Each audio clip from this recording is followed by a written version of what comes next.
Yo, what's up? We're back, and this week it's for the final card on Fight Island, and we're ending with the bang, man. I mean, 15 fights on this card. It's a huge card, pretty good card overall. Some interesting fights, some fights that aren't so good in my opinion. But we're gonna break down every single fight here, and we had a pretty successful week last week. We didn't do the as good as I wanted to do on the picks, but we did hit the play of the week on the from the channel, so that was good. So we're going to be looking to do that again here. So right before this video starts, make sure to just drop a comment down, like and subscribe. And yeah, that's we're almost at 10,000 subscribers, so that's awesome. So just trying to get there. But yeah, so we're going to start with the first fight of the night, Nathaniel Wood versus Joel Castaneda.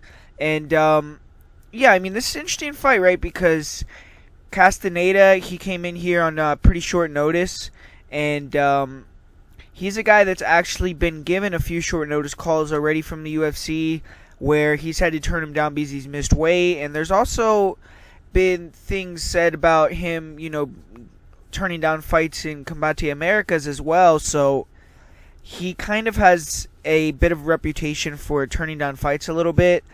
He is 1-2 in his last 3 fights. I will say, when I watched this fight with Jose Alday, I thought he got robbed in that fight. I thought he won that fight, and he's no slouch. He has a win on the Dana White Contender Series.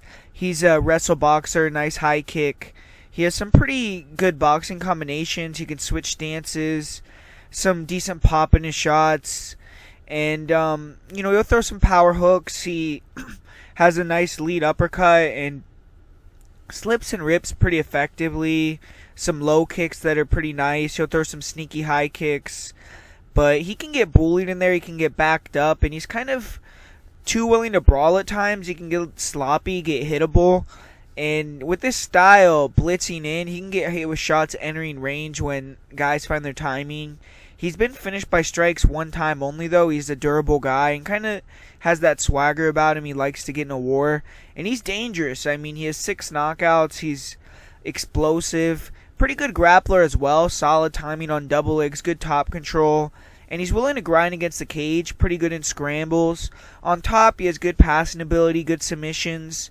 He did hit a nice arm triangle in his last match. And he's a back taker. He's good at flattening you out when he gets you there. And he will either pound you out or he'll get that rear naked choke. 6 submissions.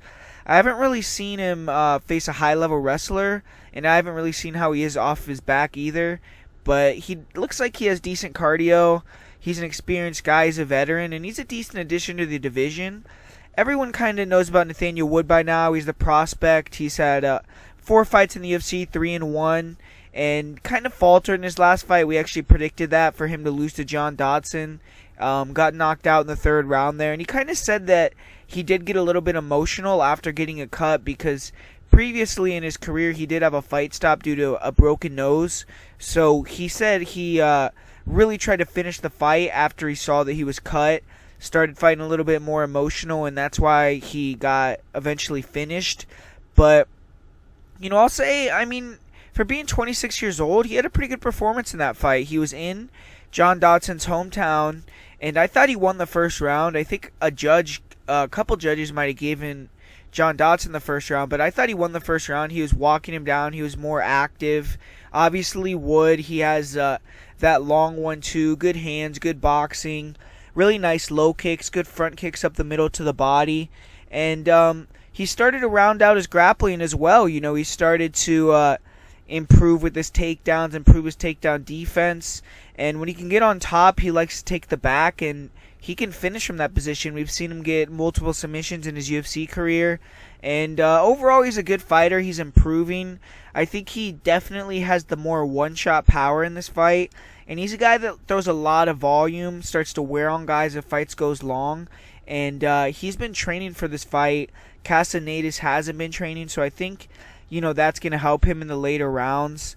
He has pretty good body locks, and I just think that he's going to be able to do enough to deny the takedowns and do well himself with the takedowns if Castaneda wants to take it that route. Wood does have 5 submissions. I think that, his fight with Dodson is a good thing. It probably centered him a little bit. He was talking a big game in that fight, how he wanted to beat Dodson and then fight like 3 weeks later, and seemed like he was overlooking him. So now he's getting a newcomer in Castaneda. I'm sure he feels a little bit humbled after that loss. They're giving him a guy that's not as high level. He probably knows he has to go in there and prove himself. And Castaneda looks like an exciting guy who's going to bring the fight. I think he's a little overmatched here. I think he's going to be a little bit aggressive early on, get caught with the right hand, and get knocked out probably. So I'm going to go with Nathaniel Wood via first-round knockout. And up next here we have Ramazan Emeev taking on Nicolas Stolze. And Emeev, he did suffer his first loss in over 5 years his last time out. He did drop a decision on Rocco Martin. And he was scheduled to face a pretty stiff test, a guy that I think is going to be pretty good in the UFC, in Shavkat Rakhmonov. But Rakhmonov's had to pull out here. Now he's getting replaced by Nicolas Stolze. And Nicolas Stolze, he's the newcomer here, 12-3. He's fighting out of Germany. And I don't know, his record doesn't really instill much confidence. He hasn't really fought anybody of note. And he has a loss to 11-12 fighter in 2017. I don't really know what to think about this guy. He is a good athlete. He has some plus skills across. He's tall, he's rangy, and he likes to move around, pull counter, and he's good at catching guys early with these straight punches as they come forward. He can put some good combinations together. Likes to usually lead combos with the straight. He has fast hands, solid counters inside, nice kicks. He'll throw some nice low kicks, and he needs to throw those kicks early and often in this fight. We saw Rocco Martin kind of pinpoint that and expose that as a bit of a weakness in Ramazan's game. Stolze, he does throw some heavy kicks to the body and to the head, some nice front kicks, and he's fast. He's a good athlete. He's dangerous at range, but some things I don't like. He gets backed up. He's hittable. When he gets hit, he shells up. Isn't really a power guy. He's more about finesse and kind of touching and moving. And, he has good timing. He can stun opponents. His head kick is tricky. He does have 4 knockouts. And he's never been finished by strikes, but I just don't like the way he shells up sometimes. He doesn't have a great gas tank either. He is a decent grappler. He looks to mix it up. In the clinch, he isn't the best, though. I've seen him control some low-level guys in the clinch, but I've also seen him hurt with dirty boxing. He does have some heavy knees. I've seen him hit some trips. He does have some pretty good level changes, a good double leg. I've seen him held against the cage, though, himself. And his takedown defense, while it is improving, it's not really the best. Off his back, he is aggressive. He'll attack leg locks. He has decent sweeps. He'll, throw up Kimuras. But, he's not the best off his back. He can get controlled. He can get stalled out. He is dangerous when he can get on top. When he can take the back, he has a good rear naked choke, 5 submissions, and he's an opportunistic finisher. A lot of his fights, he gets hurt himself. He's losing, and then he, pulls out a win at the end of it somehow via finish. But he is 3-3 in decisions. If he can't finish, it's going to be a 50-50 proposition, and that's even with a lot lower level guys than Ramazan Emeev. Stolze's been improving. And I will say he's a good athlete. He's never been finished. He might end up being a good fighter, but I think this is a good bounce back for Emeev. Emeev, solid striker, long reach, really snappy jab. He throws a lot of just 1-2s, a lot of just 1-2 shot combinations, just pot shotting guys. But good shoulder roll style, nice kicks. He has a good spinning shit. He's very cool, calm, composed, and he just backs guys up. He has a good presence in there. He has a really nice, straight or right hook. And, he'll use that to get directly into the body lock. Very physical in the clinch. I think he's going to be the lot stronger fighter here. I think he's going to probably be able to slow down the fight by controlling against the cage. Maybe seal rounds with late takedowns. And he's really good with shots off the break as well. He has nasty hooks, straight punches off the break. He can stun guys. When fighters walk him down, he can pull back a little bit with his chin high, and like I said earlier, he is a bit susceptible to low kicks, but, I think he's going to be the better guy on the feet and on the ground here. He has 3 knockouts in his career. He's been finished by strikes just 1 time, and he has great control against the fence, very good body locks. On top, his top game isn't super dangerous, but he has very good control, good submission defense. He was able to defend a lot of leg attacks against Alberto Mina, which Stolze likes to throw up the leg attacks, and Emeev was also able to escape some very deep submission attempts from Rocco Martin. He does have some nice Kimuras himself.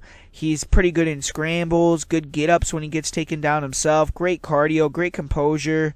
He's going to have a lot more experience, and I just think Emeev has to be a little bit careful early, but he should be able to use experience here to win this fight. Stolze is kind of dangerous, but I think he's going to struggle with the counters, the deliberate pace, the pressure of Emeev.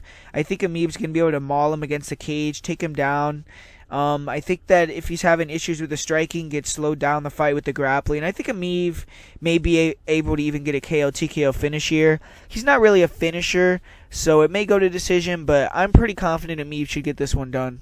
And up next here we have the first of the two women's fights on this card, which is Bethe Correia taking on Pannie Kianzad. And Pannie, she's looking to win her second UFC fight. Bethe, obviously a veteran in the game. Kianzad, she did get a win her last time out. She got the decision win over Jessica Rose Clark. And she's kind of still in search of consistency in the UFC. She was able to make the finale of The Ultimate Fighter, but got finished against Macy Chiasson. And she did lose in her second UFC fight against Julia Avila. But both those girls are beasts, man. And she needs a win here to avoid going 1-3. But I think that Pannie is actually pretty skillful. She's a good boxer. She's loose. She has pretty good hand speed. Nice sharp jabs. Everything works off the jabs with Pannie. She's very good with the 1-2 or the double jab cross. She'll sneak that right hand in behind the jabs and kind of just jar her opponents. She has a very nice tight left hook. She was able to stun Julia Avila with that punch a couple times. She was snapping Clark's head back with her jabs, with her straights. She isn't a fighter who moves much. She's better when she goes forward, but she likes to more sit in the pocket, sit in front of you, bounce, and she has faith in her boxing combination. She's light on her feet, but she was getting hit with a lot of right hands versus Rose Clark. She does have some heavy kicks, though. Nice low kicks, good front kicks, good round kicks to the body. She's very durable. I mean, she took some bombs versus Julia Avila, huge shots in the clinch, and everyone knows Avila's a power hitter. When Kianzad gets hit, she wants to get it back immediately. She's very tough. And Pannie, she only has 3 KO TKOs, and it's not like she hits hard, but she's accurate, and she hits you like at the right time. She's very pinpoint, and she can rock you. I mean, she definitely has some power, but she's a competent grappler as well. She uses her combinations to crash into the clinch. She'll dig some strong double underhooks, nice knees, nice short punches, good dirty boxing. She showed good strength and technique, being able to reverse and compete with one of the strongest girls in the division in Julia Avila in the clinch. She was actually landing some hard shots off the break, and she has some solid body lock takedowns. Her top game isn't that good. I mean, she has some decent scrambling ability, but she doesn't have the greatest top control. She has 0 career submissions. She can't allow herself to get backed up, and she can get held against the cage. She has decent takedown defense, though. When she does get put on her back, she is active. She has good submissions, arm bars, leg locks, and she isn't someone that'll just be still on bottom. She'll be attacking. If fighters can pass the legs and move to side control, they can hold her down. She gives her back a little bit, and Macy was able to get a rear naked choke. Julia Avila was able to take Kianzad's back, kind of dominate the third round. But, she's not a part of the quick tap club. I mean, she'll get in deep submissions, be able to get out of them. Very hard to submit, but grappling has been her Achilles heel so far in her career. She's struggled with wrestlers, with strong clinch fighters. But this is the matchup that Pannie usually does well in. Bethe, she's more of a boxer. And she's been hanging around. I mean, she sprung that upset over Sajara Eubanks in Mexico. That was her first win in over 2 years, though. And she has also not won 2 fights in a row since 2014. So, been a long time since she's had a win streak put together. She's 37 years old. Only 2-4-1 in her last 6 fights. But she seems to push these girls still. And, getting a win over Correia, is relevant. I mean, it probably will put you in the top 15. She's a tough, durable brawler. She looked pretty good in her last 2 fights. I mean, on the feet, she isn't the fastest girl. She doesn't really have the best footwork, but she somehow works her way inside, and she's effective. She has pretty good jabs. She has a good 1-2. She has a sneaky good right hand. I mean, she throws the straights nice down the middle. A good overhand right. She's good at throwing the right hand lead followed by a left hook to the body. Nice counter hooks, and she ripped the body with hooks pretty effectively against Eubanks. She will throw some straight right hands to the body, and in the pocket, I mean, she's durable. She's willing to take one and give one. She throws these big looping shots that look good to the judges, and decent low kicks as well. Her defense is not very good. I mean, she's slow. Irene Aldana did spend a majority of their fight just sticking and moving with the jab, with the 1-2. Bethe will also overextend on her punches. She can get off balance, and she's very vulnerable to good counter punchers. She is durable, though. I mean, she enjoys a war. Her willingness to eat shots and, just rip the body, push you backwards is vital to her style. I mean, she needs to take punishment in order to give some as the fight goes on. She's someone who's going to, wear on people as the fight goes on and get late knockouts or get decision wins by just outworking you. I mean, she only has 2 TKO victories. She has been knocked out twice, but those are against 2 former UFC champions in Ronda Rousey and Holly Holm. Bethe, I mean, she's an underrated grappler. She proved that once again in her last fight with Eubanks. She isn't an offensive wrestler, but her defensive wrestling is pretty solid. In 10 UFC fights, I mean, she's been taken down just 3 times. She only has 3 takedowns herself, and, she was taken down by Sijara Eubanks in the first round. She got dominated. Eubanks hit a nice blast double, and she's one of the best wrestlers in the division. But in the second rounds and the third rounds, Bethe was able to see the shots coming. She dug some nice underhooks. She reversed position. She was able to put Eubanks against the cage, control her, and she denied all the takedowns after the first round. In her fight with Irene Aldana, she did look a little bit fatigued in the third round. She had a bad takedown, got submitted. But, Bethe usually has good cardio, and that was the one fight where she really faded in her whole career. She was coming off a long layoff in that one. She missed weight by 5 pounds, so I'm going to give her the benefit of the doubt that something was off that camp maybe for her. But that was also the only time she's ever been submitted. She has no submissions in her career, and she's the veteran. I mean, she does have a lot more high-level experience than Pannie. She's going to be looking to parlay that into a victory, but I think this is going to be a competitive fight. I'm going to take the younger girl who I think is the better boxer in Pannie Kianzad. Kianzad throws heavy shots, really nice jabs. I think that's going to give Bethe a lot of issues closing the distance. She's also willing to take it like Bethe, and if they trade, I think Pannie is just much sharper. Both girls throw hard. I just think the accuracy of Kianzad is going to be the difference with the boxing. Bethe has to make it really ugly. Get inside, try to force Kianzad to fight in a phone booth, work the low kicks, try to maybe slow the footwork of Pannie, attack the body. I don't think either girl will look to get the fight to the ground. Pannie should be good enough to negate the clinch and win that battle. I think she'll win via the cleaner boxing, more volume. She isn't a fighter who's going to slow down. She's not going to get frustrated by Bethe eating her shots. She's also isn't going to wilt to the pressure. And Bethe is taking a lot of damage. And with someone who has sharp counters like Pannie, I could even see Pannie getting her out of there. But Bethe is a very tough girl. So I'm going to say this fight goes to decision and probably is a 30-27 or 29-28 on all scorecards. Up next, we got a sneaky good fight here. Raphael Pessoa taking on Tanner Boser. Both these guys good prospects for the division. Younger guys for heavyweight. Pessoa's only 31. Boser 28. And Boser looked fantastic in his last fight. The best shape we ever saw him. He was very lean, looked in, very good cardiovascular shape. And he was able to land a sick combo, man. Really good hand speed for a heavyweight. Put down his opponent, knocked him out. And for Raphael Pessoa, I mean, Pessoa in his last fight was pretty impressive as well. He's a guy that just goes in there, wants to throw down, throws a lot of volume, a lot of spinning attacks. He's a kicker. He's pretty athletic for his size, and he lets it all go. I mean, he'll throw a lot of combinations, a lot of power shots, a lot of overhands. Really is willing to just get in the pocket and brawl. But I think that he kind of leaves his leg out there to be low-kicked a little bit. I think that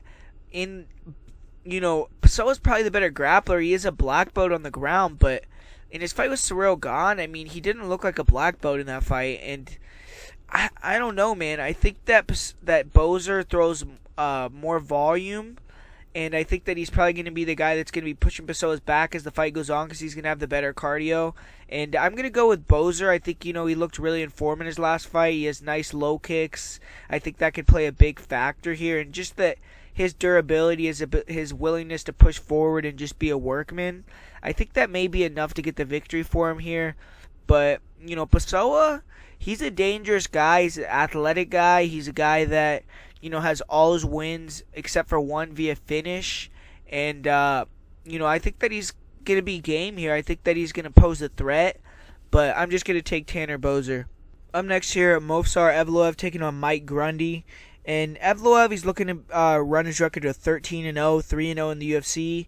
And he's yet another guy coming out of Tiger Muay Thai. I mean, their camp has been on fire lately, performing very well during this pandemic. And, on the feet, Evloev isn't the best, but he's improving. You could tell that he's working really hard out there with those guys that are really good strikers, and his grappling is already top notch. And it's weird. On the feet, he's awkward and he's effective. He walks fighters down. He's a workhorse, heavy 1-2s, really stiff shots, really stiff jab, throw a jab, uppercut, jab overhand right. Good straight punch leads, and he throws hard with a lot of volume. It's tough for fighters to get aggressive as well or get a good read on him because he has amazing level changes mid-combination. He kind of keeps guys honest with that. He also throws some heavy low kicks, some good body kicks, even some high kicks, front kicks to the face, spinning kicks.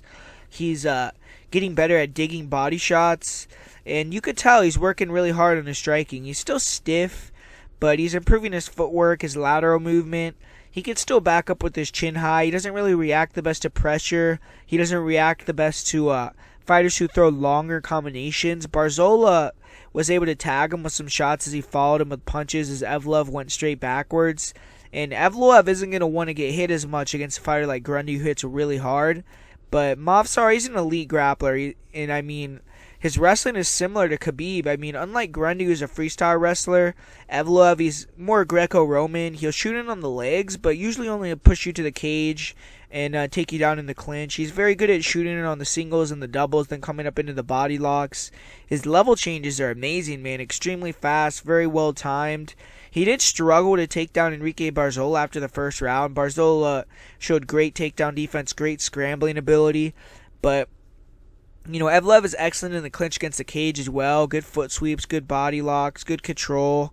In this fight, I think he needs cage grinding time to win. He is extremely strong. He'll dig underhooks, muscle opponents to the ground.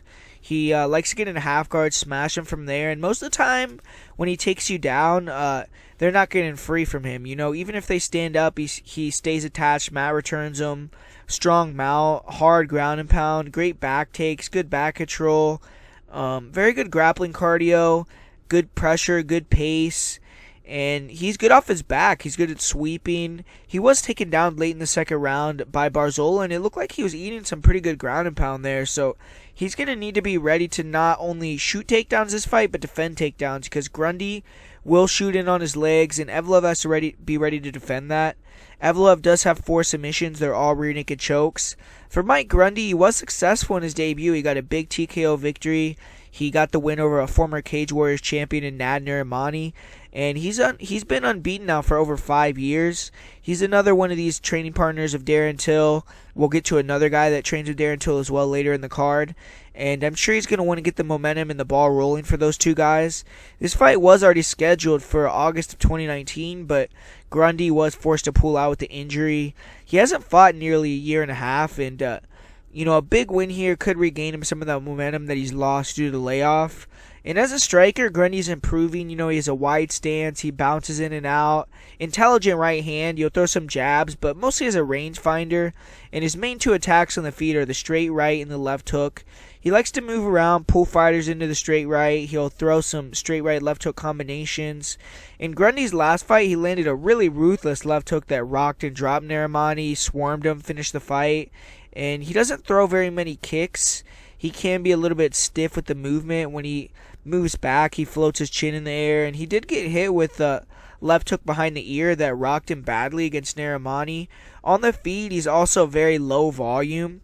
His right hand is pretty sharp. He has power in both fists, and he's going to be the much bigger guy in this fight.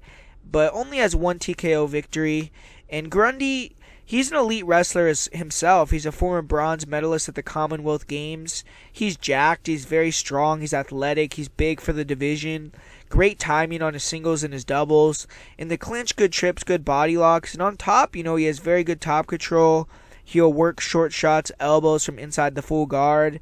And likes to sit in the half guard, work ground and pound, look for submissions.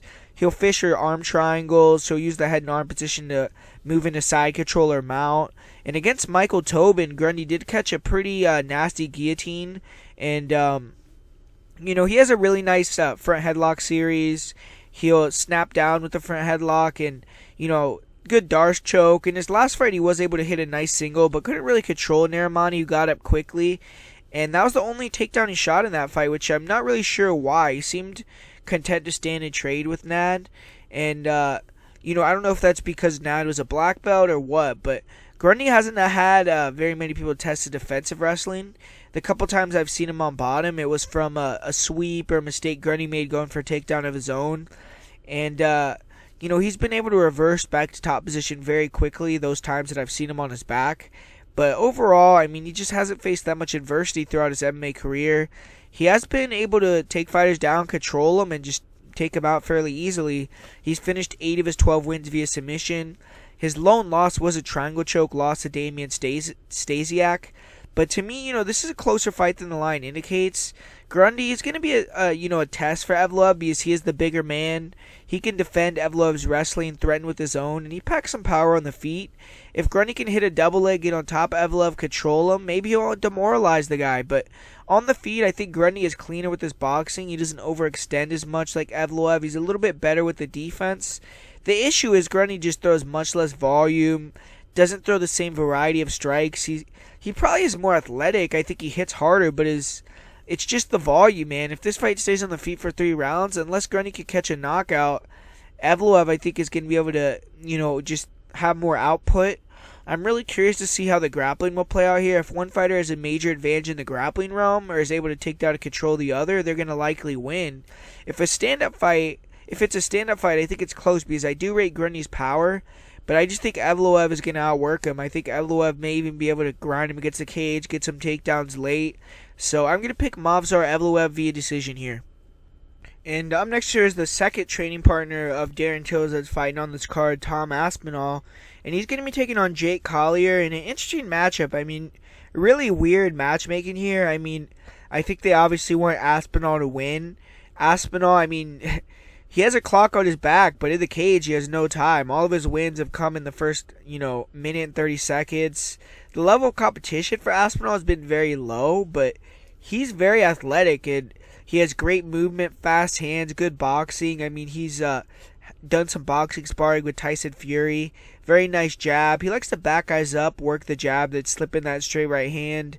He'll throw 1-2s followed by short hooks. Pretty good uppercuts.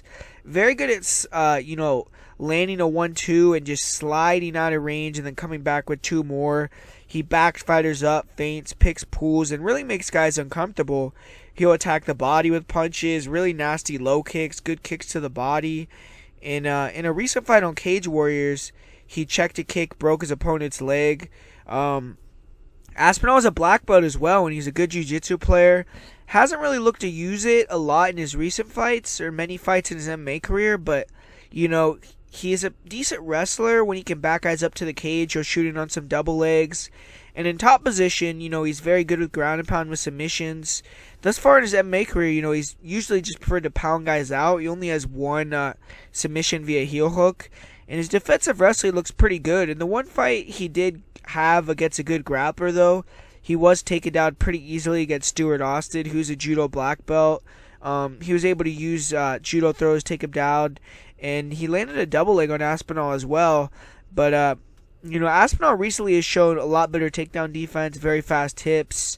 Once Stewart got on top of Aspinall, though, Aspinall did show some skill. He showed the ability to throw up some triangles, some R-bars.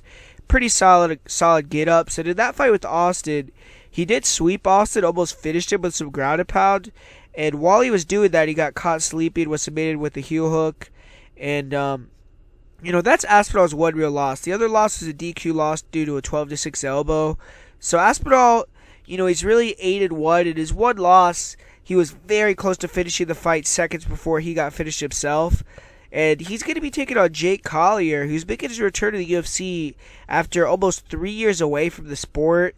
He suffered a couple injuries. He had a USADA suspension. And, he was scheduled to face Tom Aspinall in March, but COVID shut that down. So he has probably been training. He's going to be in good shape. But when you try to find anything out about Collier online, it's very hard. I mean, he's moved up to heavyweight for the first time, but I haven't been able to find any photos of how he looks or who he's training with. He was a huge guy who sucked a lot of weight to get to 185, but his last two have been at light heavyweight. The last time we saw him in the octagon, he did pick up a win over Marcel Fortuna, and he's been in the UFC since 2014. He's going to have the big experience advantage here. He is a tough, gritty guy. He fights dirty, comes forward, throws a lot of jabs, 1-2s, hooks, overhands, a lot of kicks, man. Hard leg kicks, front kicks, round kicks to the body, tricky high kicks, a lot of spinning back fists, spinning kicks to the body. He's a very tough, durable guy, throws a lot of volume, loves a war, and he wears guys down and then takes them out late. 5 KO, TKO victories. He's a pretty hittable guy, though. Footwork isn't the best, and all his output does leave him available to be hit himself. He goes to the well too much with the spins, too. I think Aspinall is a lot cleaner with the boxing, a lot tighter, faster than Collier. Collier throws a lot of wide shots, and Collier has been finished by strikes 2 times in his career. But, you can't, take away his ability to finish guys himself. He does have 5 KO, TKO victories in his career. And his grappling, I mean, it's not the worst. He's dangerous in the clinch with knees. He's pretty good at getting the tight waist, circling to the back. His takedown defense is average. I mean, he will make you work for the takedowns, but not the best. He is pretty good in scrambles. He is going to be at a big size disadvantage here, though. And in terms of the jiu-jitsu, he's not on the level of Tom Aspinall. He gives his back a lot when he gets taken down. I think if he gives his back to Aspinall, he could be in big trouble. Collier, he does have 3 submissions. He does have a submission over Gabriel Checho, who's a very good jiu-jitsu guy. And he's only been submitted 1 time. He has a good cardio. He wears guys down. There's a lot of volume. That's his path to victory here. Try to extend the fight. Test Aspinall's cardio. I think Aspinall's a terrible matchup for Collier, though, coming off this layoff. He's going to be the faster, way bigger guy. He has better footwork, cleaner boxing, heavy kicks, better jiu-jitsu. And Collier is a guy who starts fast, likes to meet in the middle and embrace the war. If he does that with Aspinall, he's going to get put out, man. He hasn't fought in a long time. He's facing a very sharp, fast starter with more athleticism and speed than him. I think Aspinall is going to be able to take Collier out in the first round here, so I'm going to go with Tom Aspinall, and pretty confident he gets this one done. And up next here we have another guy making his return to the UFC after a very long time away in Jesse Ronson. And he's going to be taking on Nick Dalby, who enters this spot a pretty big favorite, coming off that win over Cowboy Oliveira. And Dalby, he was expected to face Danny Roberts here, but Roberts is pulled out, so facing Jesse Ronson. And Dalby, I mean, we all know the deal with Dalby. Very aggressive forward pressure striker. Starts very quickly. Has a wide stance, a lot of feints. Very explosive. Feints his way into range very well. And then there's a lot of nice combinations. Long jab. Good fast straight punches. Good left hook overhand right. He'll switch stances mid-combination. Good inside leg kicks. And he ends a lot of his combinations with kicks, man. Either body kicks, leg kicks, high kicks. He stays in your face, keeps the volume high, excellent cardio, breaks a lot of guys. He'll pour it on with punch combinations, with punches and kicks that he puts together. But he's a little bit hittable. I mean, he's right in front of opponents, doesn't move his head very much. And I do feel he can be a little bit chinny at times. And there's still no quit in him. He is a battler. He has 6 KO, TKOs. And I do feel he looked pretty good in his last fight against Cowboy Oliveira on the feet especially. He hasn't been finished yet by strikes in his career. And his defensive grappling is pretty good. I mean, he only has average takedown defense, but, he's always crashing into the clinch where he does have some good knees, some good elbows. He'll hit good switches, good reversals. And, when he's put on his back, though, he's not the best. Peter Sabata was able to pass his guard like butter and really just dominate him, hold him down. In his last fight against Alex Oliveira, He did kind of get a gift in the third round with a stupid stand-up by the referee. But, man, I mean, Dalby will go for takedowns himself. Good double legs, good takedowns against the cage. And, he's active in the clinch as well. When he can get on top, he has good ground and pound, good arm triangles, and 4 submissions in his career. Facing a guy like Jesse Ronson. Ronson, he was in the UFC in 2014. He had 3 split decision losses in a row and got cut. And he fought a killer's row. The first 3 UFC fights he's had were Kevin Lee, Francisco Trinaldo, and Michel Prazeres. I mean, that's pretty crazy. Ronson, he's been a bit up and down since getting cut from the UFC. He's only 8-5 since then. His 5 losses have come against pretty quality competition, but really hasn't defeated anyone of note in his career. And whenever he gets that step up, tends to struggle. He is moving up to 170 here. He's usually a 155er. And he's going to be very undersized. He is a pretty technical striker, though. He throws some sharp punches, heavy low kicks, nice jabs, good straight shots, body head. He'll throw some nice straights followed by short hooks. And he did drop his last opponent with a really nice left hook. Has power. He'll throw some body shots with the hooks as well. Some front kicks, some round kicks to the body. Tricky head kick. But he's flat-footed. He's hittable. He's not really as dynamic as a guy like Dalby. He's good with the basics. And he has 10 knockouts. He has been finished with strikes twice himself, though. And he's not a bad grappler. I mean, he has good clinch takedowns. He'll throw some heavy knees to the body, to the head. And on the ground, he's aggressive. He hunts submissions. When he takes the back, he will finish most of the time. 6 career rear naked chokes. He has a pretty good takedown defense. He sprawls well, heavy hips. But can be taken down in the clinch. He was hip thrown multiple times in his fight with Nathan Schultz. Ronson, he's not really bad off of his back, but he can get held down. He's only been submitted 1 time. He is a veteran. He knows how to pace himself. He's seen it all, and he should be ready for the moment. But I think Dalby should get the job done here. He should be able to just win by being the bigger guy. He throws more volume. He pushes Ronson back. On the feet, I think Dalby is a little bit more dynamic. He throws more. I think he's going to be constantly going forward. I think he's going to be, kicking the leg, feigning level changes, freezing Ronson a bit, breaking his rhythm. And I think if Dalby is struggling on the feet, he can, always work for takedowns or clinch control. He's going to be the bigger guy. And if he can get on top, I think he could stay on top and control Ronson. So my pick is going to be Nick Dalby here to take a decision. Man, up next here we got a really fun, interesting fight. Francisco Trinaldo versus Jay Herbert. Francisco Trinaldo, he just keeps hanging around, man. 41 years old, won back-to-back fights, and he's entering a favorite to win his 3rd fight in a row. But in fights where Trinaldo closes the betting favorite in the UFC, he is 11-1. So that is a little bit, pause to cause or cause to pause if you're a backer of Jai Herbert. But you do always have to look at where the fights are taking place, though. And in the UFC, Trinaldo, he's fought in Brazil 16 times. In those fights, he's a beastly record. He's 13-3. But he's fought outside of Brazil just 5 times. In those 5 fights, only 2-3. He's lost his last 2 fights out of Brazil. The last time he fought, or he won somewhere else, was versus Yancy Medeiros in 2016. And he's a counter striker. Obviously he has very power hooks, good overhands, good knees up the middle, good jabs. And he has a pretty good high kick as well. He'll, counter with body head combinations. He has good spinning kicks. And, he can get, clipped with these straight punches, though. And that's going to be an issue against Jay Herbert. He did get sat down by James Vick in the first round.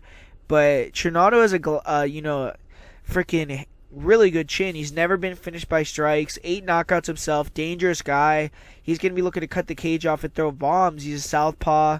And he's going to be the better grappler here in this matchup. He's extremely physical. He's good in the clinch. Good defensive wrestling.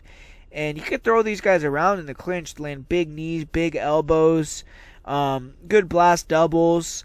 And I just don't know. I don't know if he's going to be able to go to the grappling, though. Because it seems like when he grapples, he gets very tired in fights, but he does have a very nice arm triangle, good guillotine, and I am worried he may be able to go hard with grappling early, get a submission over Jai Herbert. Like I said, the issue is with the grappling with Trinaldo is he gasses out when he grapples a lot, so he doesn't use it very much.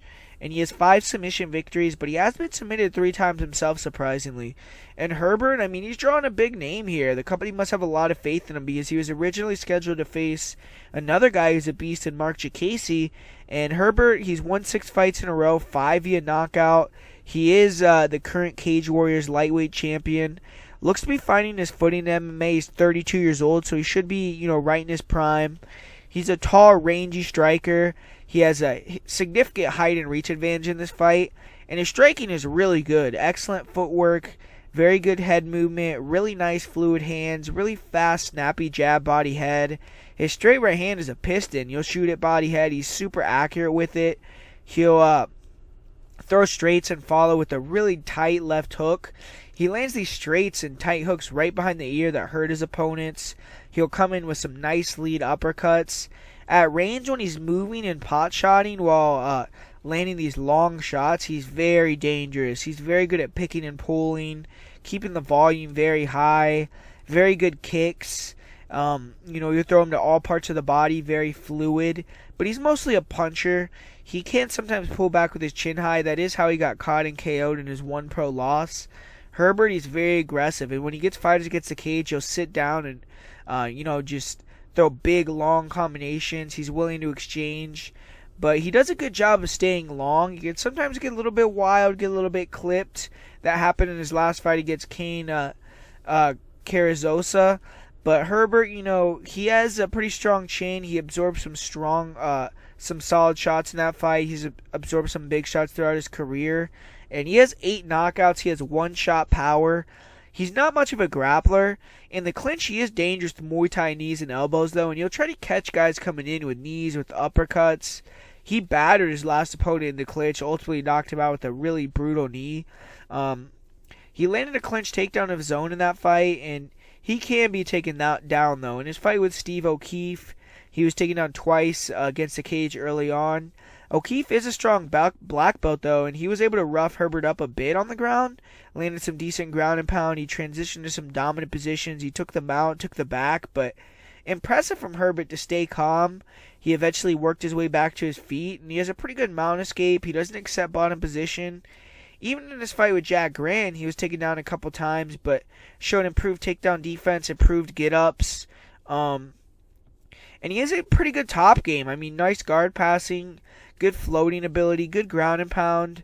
And, when he gets up or when, there's a pause from the grappling exchange and they're back to their feet, he attacks right away. He doesn't give opponents time to rest. His wrestling definitely needs improvement. But, when he can get up and attack right away, he wears guys out. Very good cardio. And he's a sniper. I mean, he usually gets guys out of there. And I actually like Jay Herbert here. I think he could potentially be the first guy to knock out Trinaldo. He's long, he's rangy, he's super accurate. I think that Trinaldo's going to struggle with the jabs, with the straight shots down the middle. Herbert's footwork is really good. He could just move out of the range of Trinaldo's shots, come back with his own. He's going to throw a lot more volume. He just has to be careful early on. I think if Trinaldo comes in with a game plan to grapple heavy, he could potentially get a guillotine. He could get an arm triangle. But, he needs to respect the grappling. If he does get taken down, stay calm, get back to his feet, make Trinaldo tired, and then take him out late. I don't see Trinaldo looking for constant wrestling or anything like that because he can't keep that cardio up. I think the travel, everything that goes along with Fight Island is going to be an issue for Trinaldo as he's the older guy. I just think unless Trinaldo clips Herbert or submits him early, I think Herbert's going to take him out late or win a decision. I like Herbert's footwork, his reach, just his accuracy, his one-shot power. And I'm going to pick him to get the upset here in his UFC debut. Up next here, I'm not going to spend a ton of time on this one. Khamzat Chimaev taking on Rhys McKee. I'm going to talk about McKee a little bit because I'm going to give him some credit for stepping up here, taking this fight. And, he's a tall, rangy Irish kid, 10-2-1. And like I said, he has balls here to step up and meet up with a beast like Chimaev on short notice. And, he's used to being the taller guy in his fights, using a range to win. And in this fight, he's actually going to be the shorter guy. He does have a nice jab. I mean, he'll throw a 1-2 down the pipe, some jab overhand rights. He Did drop his last opponent with a jab and then finished him off on the ground. Some tricky front kicks, some good high kicks. He cuts guys off. He makes the cage small. And, but he stands straight up and down. He's hittable. Fighters can come over the top of his jabs and straights and land on him. He stands heavy on his lead leg. And he's durable. When he gets hit, he's good at closing the distance, tying up to survive. Very tough guy. 7 knockouts. But, if you were to pinpoint the main weakness in McKee's game, it'd be the grappling. He could struggle with fighters who push him to the cage, look to take him down. Doesn't have the best clinch defense. Doesn't have the best double leg takedown defense. In this matchup, that's not a good thing. He does have a good guillotine. But when he gets put on his back, he can get dominated. We saw that in his loss to Terry Brazier. He doesn't have the best get-ups. He exposes his back to stand up. He will roll for legs when fighters try to take his back. He'll look to create a scramble reverse, take top position. I've seen him take the back himself at some scrambles. But he needs to treat the ground like lava versus Emeev. And he's a tough guy. He's not going to stop moving or give up, but Emeev is light years ahead of him in the wrestling, and if it gets to the ground, he's going to do damage. It'd probably take him out here. I just think Emeev, he's not just a grappler either. I'm not going to go big into a breakdown with him because we just did a breakdown with him recently, and obviously a lot of you guys just watched him fight and kind of know what he's about. He's going to take you down, maul you, smash you, but he has a good jab, a good, pull counters, good uppercut, power. He's the real deal, man. But I just think in this fight, it's going to be the same game plan. Get takedowns, maul McKee. I think on the feet, he could knock McKee out if he wanted to as well. But I just think he's going to take him down and beat him down in the first round. Probably take him out with ground and pound or submission. The only thing I'm worried about is the second weight cut. Down to 170. I hope he didn't cut weight to 85s. Maybe he just walks around like that, so this won't be a second hard weight cut for him. But other than that, I just think, the line indicates it, and he should win inside the distance pretty easily here.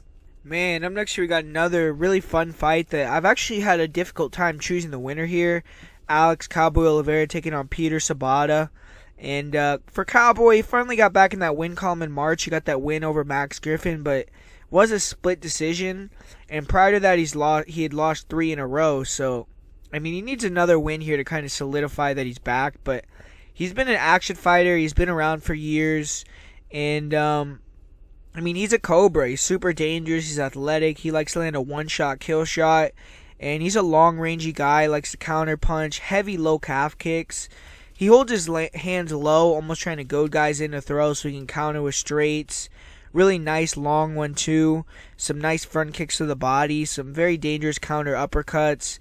He closes his distance very quickly. Really nice blitz attacks. Throws some nice round kicks to the head.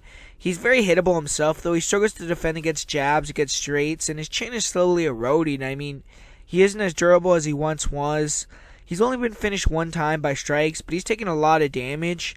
He still has that crazy warrior spirit, though. He's just as wild as he used to be. He's dangerous. He could turn the lights out at any moment. 12 knockouts in his career. And good grappler as well. In the clinch, very nice, nasty elbows, good knees.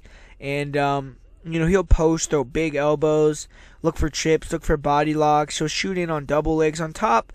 Good ground and pound, but he can be sloppy transitioning, get reversed. He can get taken down himself. He has pretty good sprawls, good underhooks that he'll dig, but he can overextend on punches, get taken down with well-timed level changes. He can get taken down in the clinch against the cage like we saw against Max Griffin. And Max Griffin was able to kind of control and dominate him for the first and the third rounds after he got top position. Oliveira does have some good guillotine, some nice rear naked chokes, good ground and pound. He's been submitted 3 times, though.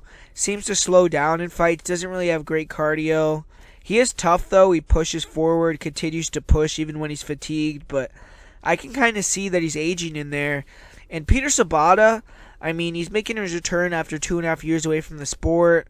He hasn't fought since 2018 in March. And, he got finished in that fight against Leon Edwards, but wasn't a bad performance there. He has had to deal with some hand injuries, and he's 33 years old. He still has time to make an impact, but his activity has really hurt him throughout his UFC career. He's been in the UFC exclusively since 2014, only has had 6 fights. He's actually made his UFC debut all the way back in 2009. He was cut after a three-loss run, but worked his way back, and now he's 4-2 in the second six-fight stint with the UFC. And Sabata, he's actually a good fighter. I mean, he's technically sound both on the feet and on the ground. He's a southpaw, really nice jab, those nice 1-2s down the middle. His straight left is probably his best punch. Nice shovel hook uppercut he throws. Really nasty front kicks, round kicks to the body. Pretty good at catching and countering kicks, and landed a really nasty knee that knocked Ben Saunders out in his last win. Good lateral movement, good pull counters. He's pretty defensively sound. Pretty good counter puncher, and he doesn't take a lot of risk. He's just a tricky guy. He's durable. And, his only TKO losses were when he got hit with the liver kick against Nick Dalby and couldn't recover. And then he got finished on the ground with ground and pound with 1 second left versus Leon Edwards. In his fight with Leon, he did get dropped early on in the fight, but he recovered seemingly right away, almost caught an armbar. He's a tough guy. He has 5 KO TKO wins. And he's a very good jiu-jitsu black belt. Very good level changes.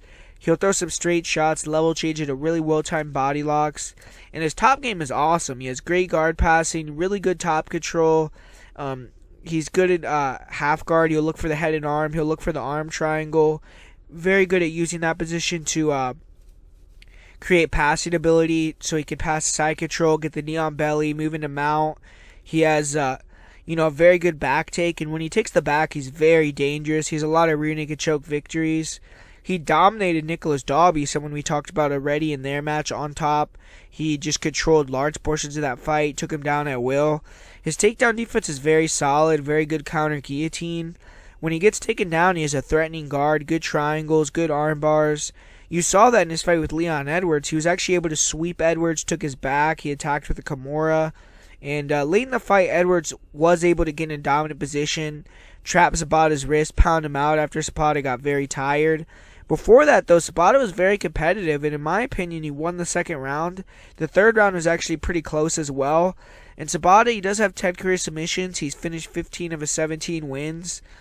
And this is a close fight for me to call because I think both guys have advantages against each other. Oliveira, he's obviously going to be the better athlete, the faster, more explosive power guy. Zapata, he's more technical. His jab is going to cause issues for Oliveira. He's low volume, but he won't give Oliveira a lot of counter opportunities, and he can counter punch and level change when Oliveira tries to get a little bit too wild. If Zapata can get top position, I don't see Oliveira getting up. I also think Zapata will be able to threaten off his back and submit or sweep Oliveira if he gets taken down. If Oliveira can get to a dominant position on the ground like Leon Edwards did, maybe he'll be able to get a finish. But obviously Oliveira has been more active. I really don't know. I'm going to pick Peter Sabota because I think he'll be able to dictate the pace of the fight with his jab, with the grappling. I think if he gets on top of Oliveira won't be able to get back to his feet. And, both these guys have kind of had bad cardio. But, I don't know. Since I think it's a pick'em fight, I'm going to pick Sabota by decision. Up next here we have Paul Craig taking on Godzimurad Antigulov. Not a big fan of this fight. I'm not going to spend a lot of time on this one. Paul Craig, I will say, his striking looked better in his last fight against Shogun Rua, especially in that first round when he was fresh. He was throwing a lot of nice kicks. He was throwing some better straight punches. You could tell he's kind of improving his boxing a little bit. And he even stunned Shogun, kind of, had him against the ropes, against the cage a little bit, almost took him out. But, his striking still isn't very good. I think that Antigulov actually hits a lot harder, and he has, cleaner straight punches. But the issue is with Antigulov, he's just very hittable, and he's going to struggle with the range here, Paul Craig, if the fight gets long and he can't establish his takedowns a lot. But I don't know, man. I think Antigulov is a better grappler. I think his single leg, his body locks, his control against the cage is going to be enough to get takedowns. And, on the ground, both these guys like being there, but we just saw Paul Craig get controlled for 2 rounds against Shogun and held down and not be able to get a submission. I've seen Antigulov, blitz guys, take him out really quick with subs. He has good ground game, good guillotines, good back takes, good rear naked chokes. And I don't know, man. I'm going to take Antigulov via first round TKO or submission. I think even if it goes into the later rounds, I mean, Antigulov obviously has very poor cardio, and that's been exposed. But, I mean, if he can get takedowns and control on top, even if Craig could kind of use his guard to nullify a lot of Gazimurd's attacks, if he can keep the top control, I don't think he's going to be as tired as he has been in these other fights where guys have been standing up and, landing big knees to the body, things like that, like Kutilaba. Antigulov has to be a little bit careful with the knees from Paul Craig in the clinch. We saw him drop Moreira with that, but I don't know, man. I think Antigulov is the better athlete, and I'm going to pick him to win via first-round submission. Paul Craig, he starts slow. Antigulov starts fast. Don't have a great read on this fight, but I'm just going to take Antigulov. The second women's fight on the card here, Carla Esparza, Marina Rodriguez. Interesting fights, obviously clash of styles. Carla's the grappler, Marina the striker. And they've been giving Marina these type of matchups. I don't know why, because I think she's a really entertaining girl. She throws down. She probably has some of the best power, the best kicks, and the best striking in the division. She's a beast, too. I mean, we saw her put a ton of damage on Cynthia Calvillo, almost get her out of there multiple times. And but the issue is, when she gets taken down, just her grappling defense on the ground is not good. She gets dominated. Her takedown defense is obviously improving a lot. And I think that, her ability to push forward, just the height, the reach, the fact that she throws kicks and straight shots down the middle is going to make it hard for Carla to get inside. But Carla, if she can get takedowns, obviously she's going to be able to work and implement her game. But the thing is, the difference between girls like Carla and Randa and Cynthia Calvillo, girls that fought Marina, is I think those girls are more vicious on the ground. When they get to dominant positions, they try to finish the fight. When they get on top, they try to get submissions, especially Cynthia, get finishes. And Cynthia, we just saw her up at 125 pounds, taking down girls like Jessica Ai, who fought at 135 and dominating them on the mat. And Marina, she just puts a lot of damage on girls, man. I think that if she puts that damage on Carla, I don't think Carla's going to be able to keep up with that or survive that. And I don't think Carla will be able to get takedowns early and often. I think she's just going to be too small in there. I think that Marina is going to be able to push her backwards, put a lot of damage on her. And I don't know. I think this fight could even look similar like Ioane and Jacek versus Carla. I just think that Marina is just going to be a little bit too good, too mean in there for Carla. Carla has been, successful picking up these wins against these girls like Michelle Watterson and, things like that. She had a split with Claudia Gadelia, who's declining majorly.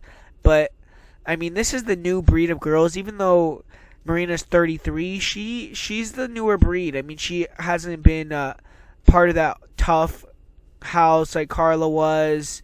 And I just think that she's going to be able to take out Carla like she took out Tisha Torres. And, I just think that she's better than that old generation of fighters, So I'm going to go with Marina Rodriguez here. Oh, God. This fight right here. Fabricio Werdum, Alexander Gustafsson. Man, not much to say about this fight, man. I mean, Werdum, he came back from that suspension. Looked pretty horrible against Alexei Oleinik. Looked very slow, plotty on the feet. Just looked terrible in there. And Alexander Gustafsson, he retired his last time out. He, looked really bad against Anthony Smith. And even when he came back against John Jones, it didn't look like the old Gus in that fight against John Jones either, and he hasn't won a fight since he beat Glover Teixeira back in the day. That was a long time ago now. Both these guys haven't won in a long time, man. I mean, I don't think Gustafsson has won in over 3 years. I think he won in like May of 2017. And I think for Fabricio, he won in like November of 2017. So I actually think Fabricio has won a fight more recently than Alexander Gustafsson has won a fight, which is kind of surprising. But I don't know, man. I can't pick Fabricio. I can't pick him. I don't think he's going to be able to get the takedowns here. I think Gustafsson is just going to be able to move, angle, just pot shot, lay hard shots. I think Fabricio is going to be looking sloppy, try to close the distance. I think Gustafsson is just going to be able to touch and move. It's only a 3-round fight. And Gustafsson, I mean, obviously he showed very good wrestling offensively and defensively himself, so I don't know. I mean, if Werdum can get on top of Gustafsson somehow, obviously Gustafsson will be in some trouble. But, I mean, we saw Fabricio when he fought Alexander Volkov, who's another tall guy, struggle with the guard of Volkov. But Volkov, I mean, is a lot taller than Gustafsson. I think he's like 6'9" or something. I don't know. But, you know, I just can't pick Werdum. I'm going to pick Gustafsson. I think he's going to be able to style on him. Maybe even get a TKO or just get a 3-round decision. But, man, I mean, this fight, not a very good fight there. And up next, we got another one here. Another rematch. Fight Bellator probably would love to get. I mean, Scott Coker is probably fucking pissed right now. But Shogun versus Antonio Ridaro Nogueira 3, man. I mean, pretty crazy. Nogueira 44 years old now. I mean, think about that. That's pretty insane. I mean, he's almost in his mid-40s, still out there doing the thing. Obviously, he's not very active. Shogun, 38 years old, almost 39, and, you know, we saw how he looked against Paul Craig, was not very good. I mean, on the feet, he's just so much slower now. He still has that spirit. He still hits pretty hard. He still is willing to, you know, throw down, throw some power hooks, come forward. He walks guys down. And his last fight, I mean, he showed grit. I mean, he still showed that he wants it. You know, he was able to get takedowns in the second and third round, survive a beatdown in the first, and get a draw. And, you know, he has won the previous 2 fights against Nogueira. It was interesting. I mean, in the second fight, I mean, Nogueira was able to hurt Shogun very bad in the first round, and Shogun kind of reverted to grappling in the second and the third round. But in both fights, Shogun is the guy that pushes forward. He's the guy that throws more volume. He is going to be a little bit younger, at least. I mean, maybe he's going to be a little bit quicker. I mean, that's hard to say. I mean, I actually think Nogueira actually has maybe faster hands. I don't really know, but I mean, I think that Shogun obviously showed the ability to take down Nogueira and control him. And I just didn't like how Nogueira looked versus Ryan Spann, man. I mean, Ryan Spann dominated him on the ground, almost submitted him, knocked him out. And, I mean, I don't know. I mean, this fight could go either way, right? Because both the first 2 fights were super close. I think Nogueira on the feet, even though he's 44 years old, and as weird as it sounds, I think he might have the faster hands. It's the better boxing still. But Shogun, he walks forward, he throws more volume, he's going to be throwing hard himself, probably more durable, I mean, I don't know, and Shogun obviously has the better wrestling, and he could probably control on top like he did in the other fights, so I hope both guys retire after this fight, but I'm going to pick Shogun Rua via decision, split decision, you know, another close fight. And up next here we have an awesome fight, man. Great main event. Robert Whittaker, Darren Till. Whittaker, I mean, he's been going through a lot, man. I mean, hasn't won in quite a while. He just got dominated by Israel Adesanya, and after that fight, he came out and he said things like he, has been going through depression. He doesn't have motivation to fight anymore. But recently, he said he's hungrier than ever. He's ready to get in there and get a win. And he said as well that he likes the spot as a challenger, chasing the belt more than being the guy that's the hunter. But he's going to be facing another hungry guy in Darren Till, who's finally moved up to 185 after being a huge guy at 170, sucking a lot of weight. And got a win over Kelvin Gastelum, who's one of the better guys in the division. But obviously, like we saw last week, Gastelum isn't necessarily a cream of the crop. He's probably a top 10 guy, but he's not a Robert Whittaker. And Darren Till, man, I mean, he just didn't show me much different in that fight. And I mean, I say this in a lot of Darren Till breakdowns, but it's just true, man. I mean, he doesn't have a lot of weapons. He throws the 1-2, throws the jab, nice leg kicks, decent body kicks, head kicks, but that's really it, man. I mean, he's just looking for that straight left hand. He has a good elbow that he throws. Like, he'll throw a nice step-in elbow. When he gets you against the cage, he can kind of pull counter you pretty well. but Whittaker's going to have way more tools, man. I mean, Whittaker throws a lot more kicks, a lot better combinations. And I think his lead left hook is going to be a big issue for Darren Till. I mean, we saw that left hook of George Masvidal, that lead hook of George Masvidal land on Darren Till time and time again. I think Whittaker, I mean, he's a really good striker, man. Excellent jab, really nice straight right hand. He'll duck under and then counter with a hook with a really nice left hook counter, right hook counter. He has really nice front leg, good oblique kicks, good front leg body kicks. He has, really just tight boxing. He is one of the best left hands in the UFC. Nasty high kick and, really good shin recoverability. I mean, he's shown the ability to just be super tough throughout his career. But, he has gotten chin checked a lot. His last fight, he got knocked out twice, essentially.